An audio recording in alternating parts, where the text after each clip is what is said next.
ركز معايا في الفيديو دوت لانها في 90 ثانيه هحل لك مساله وهشرح لك درس في نفس الوقت. هتشوف الكلام ده ازاي؟ يلا بينا بص معايا. السؤال ده موجود في الاي اس تي من ناس كتيره قوي تبعته لي.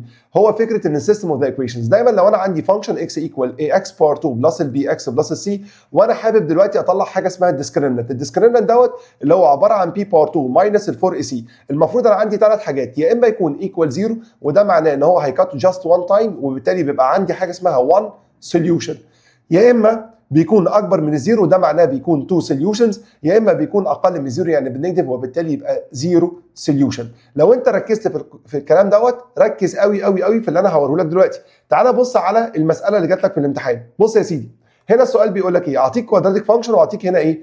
واي تعتبر حاجه اسمها لينير فانكشن. هتساوي ده بده، هيبقى اكس باور 2 بلس ال 2 اكس ماينس 3 اكس equivalent to 0. هيبقى اكس باور 2 ماينس الاكس ايكوال 0. ده معناه ايه يا شباب؟ معناه how many solutions.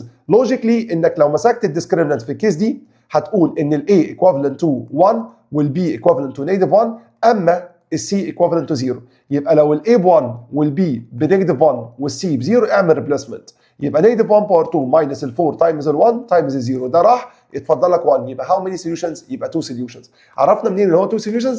لان انا اوريدي ال1 اكبر من الزيرو. كده انا شرحت لك وحليت لك مساله بمنتهى السهوله. لو انت عايز مزيدا من الفيديوهات اعمل سبسكرايب للشانل وابعت لي على الواتساب اي مشكله هتقابلك تاني. اشوفك دايما على خير. معاك امير حميد.